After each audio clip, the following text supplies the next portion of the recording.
Okay, magandang araw po ulit sa ating lahat. So, ngayon ay Feb 19, 2024 at ang mag-a-analyze tayo ng chart. Pwede niyong magamit today hanggang sa siguro 1 week o yeah. Itong ang gagawin nating plotting ngayong panahon na to ngayon, no? So, ADJPY po muna tayo. So I am doing analyzation based on market environments, SNR, and market structure lamang po. Okay? Um, dahil medyo matagal yung ating holiday. So, tingin ko medyo kailangan pa ng practice kung paano gagamitin sa market yung market structure. And then hopefully, and then last Thursday, nag-discuss na rin tayo ng SNR. So, pwede ko na rin siyang i-incorporate dito, no? And then hopefully by next week, uh, mag, uh, makapag-introduce ako ng, siguro magamitin natin iba namang strategy. So, hindi muna tayo gagamit ng market structure. Okay, disclaimer lang po. The purpose is for you to understand how market structure is being used or you can use it sa market. So, for educational purpose lang po ito, hindi po kung gagamitin nyo siya at pinag-aaralan nyo pa lang, please use demo account. Dahil nagpa-practice tayo, syempre, dapat sa demo, no? And mas maganda, kasama siya, meron siya mga kasama ibang strategy or indicator kapag magte-trade kayo using market structure. Okay? So again, so tingnan lang natin. So sa higher time frame like daily, 4 hour o weekly, siguro mag-daily na lang muna tayo, no? So ngayon magde-daily tayo. So ang daily natin is uptrend. So na-break niya ito. So gawa tayo ng SNR. Recent. Medyo baba tayo ng konti ng time frame. So meron ditong isang SNR. Gawa tayo rito ng SNR. And then don't forget, always measure nyo po yung SNR nyo, no? Yung size ng SNR na gagawin nyo, isukatin nyo siya lagi. Kasi baka hindi na makatotohanan yung size. So 20 pips lang yan, ayos lang naman yon. And then yung susunod niyang pupuntahan, kung nandito yung ating current price, so meron tayo rito um, recent high, no? Na pwede niyang puntahan. Okay? Na nangyari rin siya dati, no? So meron din previous reaction yung market dyan, kung akit tayo ng higher time frame, so around 50 pips.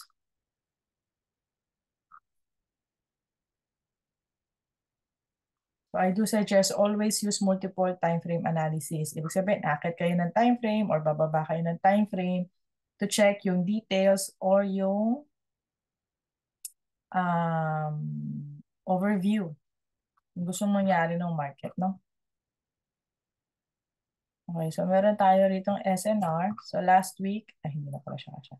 So last week ay nag-discuss tayo, nasa YouTube channel natin yan, paano tayo gagawa ng SNR. So nasa first part tayo, siguro 3 to 4 parts yung SNR na yan, no? So reviewin nyo na lang po, punta kayo sa YouTube channel natin, hanapin nyo po Great Forex Philippines, okay?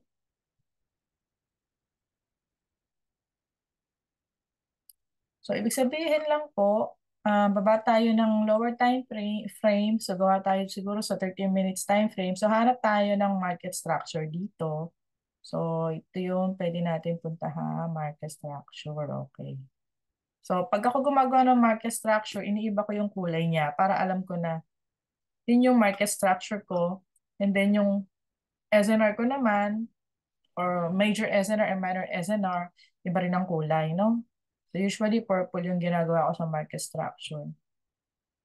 And as usual, kapag may gagawin kayong mga ganyang boxes o zone, always measure it. So, 6 pips lang naman yan.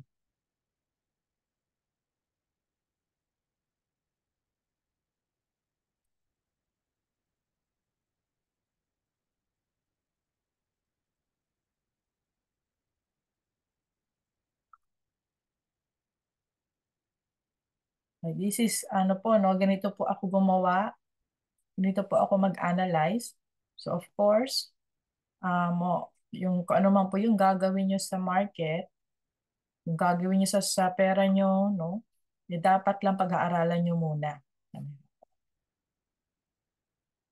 Medyo dito ko lang yung cursor ko, no, wait lang. Hindi ko ma-select. So, kung gustuhan ko makita nyo agad yung cursor ko, medyo nilakihan ko siya. Hirapan akong i-select naman ngayon. So, wait lang.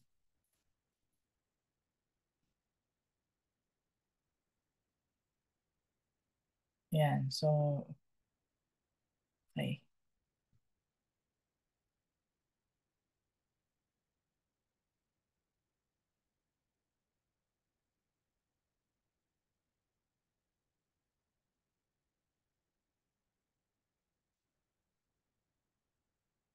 Kala nyo malaki yung size natin, pero actually kasi, naka-zoom lang siya, no? Sinum ko lang siya, kaya ganun mo siya, sobrang laki. Mukhang malaki siya, di ba? Pero pag sinukat mo siya, kaya kailangan lagi niyo susukatin.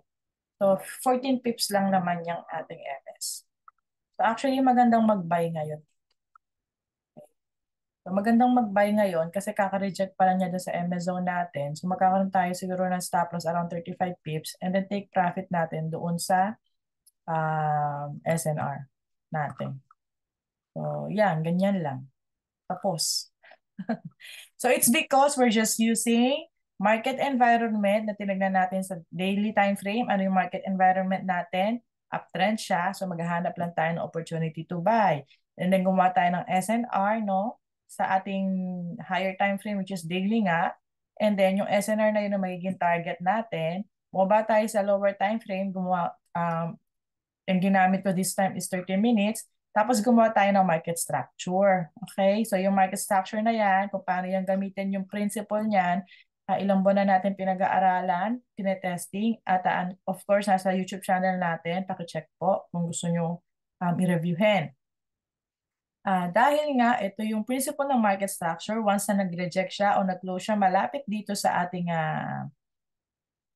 market structure, itong purple na to, no?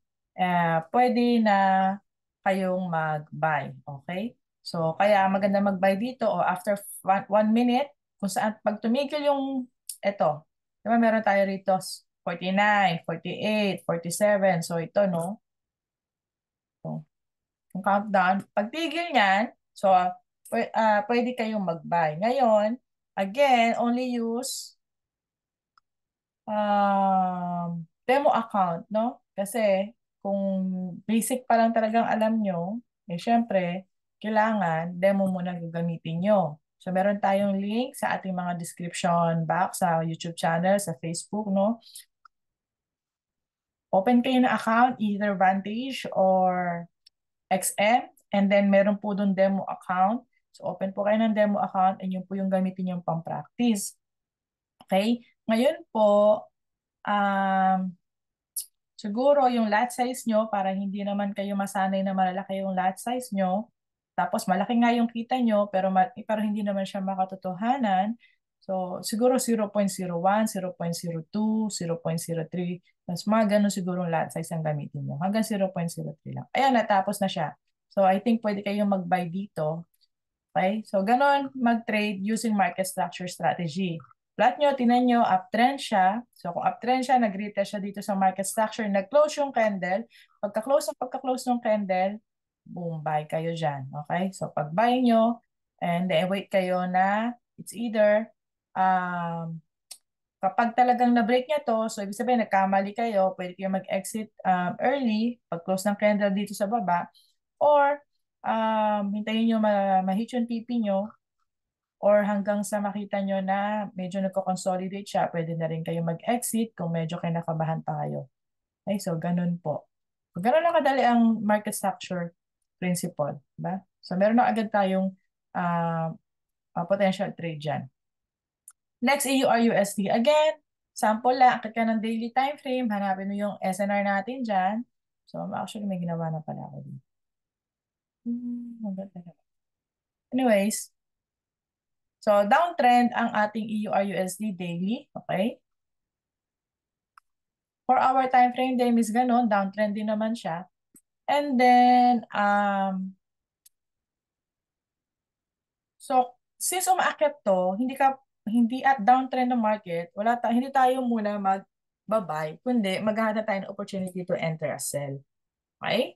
So again, baba muna tayo ng 30 minutes just to use yung market structure strategy. Dahil uptrend to, of course, yung market structure natin, i-fit natin siya sa uptrend. So maglalagay tayo dito ng market structure. Okay? So, since uptrend at yung market structure natin pang uptrend din, anong gagawin natin? Mag-iintay tayong ma-break ng market, nung candle, yung ating market structure. Pag na-break niya yan, yung candle, di ba? So, hintay tayong ma-break niya. Pag na-break niya yan, tapos nag-close siya rito, sa baba nito, ngayon, itong market structure na to, yung purple na yan, o violet, ay ililipat mo naman ngayon siya sa taas na, no? Yung principle na ng downtrend, no? Pag downtrend kasi, nandito na sa taas yung market structure natin, no? Ngayon, maghahanap ka ngayon ng opportunity to enter a sell. Okay? So, ang magiging purpose ngayon ng market structure natin is kailan siya mabe-break. Aabangan natin ma-break siya para magkaroon tayo ng opportunity to enter a sell. Ngayon, if ever na makapag-break siya, magbago sa higher time frame, yung kanyang bias, o kung halimbawa from downtrend, okay? Tapos mag-uptrend na siya. Again, napakadaling malaman kung mag-uptrend. Basta, pinaka-basic na criteria, nagkikreate siya ng higher high and higher low. Pag nag-create na siya ng higher high and higher low sa higher time frame, uptrend na tayo, no? So, pag nag-create na nga siya, so pwede ka nang mag-enter ng buy, but still, baba ka ng lower time frame and dapat antay ka ng retest o no closing malapit sa MS, sa market structure, before ka magbabay. So, ngayon, wala tayong magagawin sa EURUSD kung hindi mag-intay na ma-break ito para makapag-sell. Okay? So, hindi ako maglalagay ng position when to enter a buy and a sell kasi nga hindi naman ko pa alam kung saan ito magtitigil. So, sabay naman para naman hindi kayo ma-hype na, ay, nandun na, dun ako. Actually, dito around here siguro, pwede ka na mag-buy. No? Around sa area na to. Okay? Magdidepende pa rin kung saan magko-close yung candle. Always wait for the closing of the candle at hindi doon sa exact na kung ano man yung nilagay ni coach dito, no? Okay, so what's next? And then bigyan ko kayo na isa pa last, CAD JPY. Try nating mag-check ng position sa CAD JPY. So, akit ka ng higher time frame. So, tingnan natin, first identify ano yung market uptrend. So, maghahanap lang tayo ng opportunity to enter a buy. Okay? And of course, gawa ka ng iyong SNR sa higher time frame. Kung wala kang makita sa daily, akyat ka pa ng weekly, no? Wow. So, wala na talaga siya. So, this is the highest na pala na narating ng CAD JPY natin. Okay. So, kung highest na yan, baba ko ng daily. Highest price na narating niya. So, dito na lang ako gagawa. So, hindi ito, since sa pag-aralan natin before, nung last week nga, I mean, yan. So, gagawa ako rito ng aking SNR sa baba. At wala akong syempre mapaglalagyan sa taas, no? So, kapag ganyan ko, siya nang gagawin kong strategy. So, pwede kang gumamit ng trendline o iba yung mga indicator katulad ng EMA, no? So, that's why pinag-aaralan po kasi hindi every time magagamit mo yung napag-aral. I mean, tuloy-tuloy yung aral kasi hindi every time magagamit mo yung isang strategy. Like now, yung SNR, hindi natin siya magamit kasi wala nang susunod na peak, di ba? So kaya lang natin siyang hanapan dito ng pwede niyang balikan o pwede niyang pag-bouncean. So ito, pwede siyang bumalik dito or pwede siyang mag-bounce dito. Pero hindi natin pa alam hanggang saan siya makakaakyat. So you can use other strategy or other indicator. JPY. So baba tayo ng 30 minutes time frame. And then tingnan natin kung makakakuha tayo ng opportunity to enter nothing. Okay. Kasi nga uptrend to eh. Okay, so nasa daily tayo, di ba? So uptrend siya. So maghahanap lang tayo ng opportunity to enter a buy. Ngayon, maganda yung gawa niya. Talagang tuloy-tuloy lang siya ng buy niya. Siguro kung gagawin natin yung ginawa natin sa EUR-USD, no? So hanap ka. So bumababa siya ngayon sa 30 minutes. Kasi kung uptrend siya, pinaka last mo siguro dito na MS, and then na-break na niya to, di ba? So nag-create na siya ng downtrend sa 30 minutes time frame. So sa downtrend ng 30 minutes time frame, dito natin ngayon ilalagay yung ating MS. So dito natin ilalagay yung MS natin. Ngayon, dahil by bias nga tayo, no? Nasa bullish market ka, hindi magandang mag-sell pag nasa bullish market. Ang katulad ng ginawa natin sa EUR-USD, ay antayin natin itong ma-break sa taas. Pag na-break na siya sa taas, so ilalagay na natin yung ating market structure sa baba na, no? Okay. Nakakalito ba? Kung nakakalito, ibig sabihin hindi nyo pa gamay ang market structure, punta kayo sa YouTube channel natin dahil andun yung principle. Ginagawa lang natin ngayon is ina-apply natin sa live market. No? So hindi ko naman pwede ituro ng ituro lang dahil wala, hindi na tayo makakapag-trade kung turo lang ng turo si coach, di ba? So yun na nga. So pag na-break siya, lilipat mo yung market structure mo sa baba and then magantay ka ng opportunity to enter a buy. So, medyo maliit lang ang mangyayari dyan. If makakapag-buy ka around here, siguro around here, medyo ang magiging first TP mo around 20 pips lang, no? Itaas natin ng konti. Around 20 pips lang. So, hindi pa natin alam kung mangyayari to kasi hindi natin alam kung bababa siya tuloy-tuloy dito sa SNR natin. Okay? But that's the principle and that's how you can apply the principle of market structure sa live market. Okay?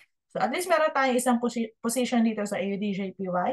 At yun, no? So by God's grace, um, every Thursday po, kapag gusto nyo po makasama, maka-join, Thursday po natin nilalabas o nag, nagle-lesson po tayo ng Thursday, ano po,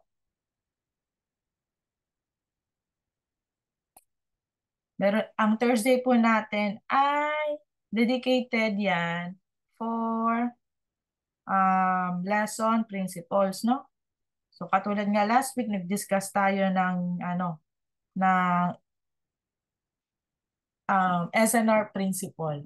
And then kapag Monday naman, mga bandang tanghali ay nag-analyze naman tayo, no? So hopefully makatulong ang Great Forex Philippines. Please paki-subscribe po and follow, paki-subscribe sa YouTube channel, paki-follow yung Facebook namin para po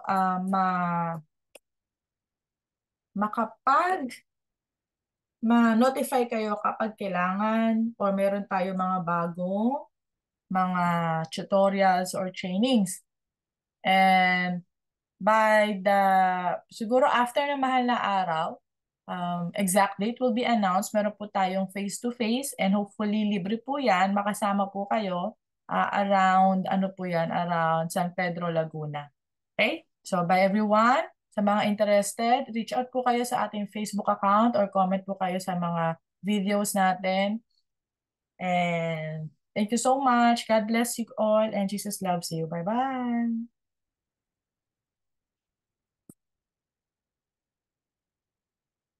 Hindi kaya nag-buy tong si AUDJPY.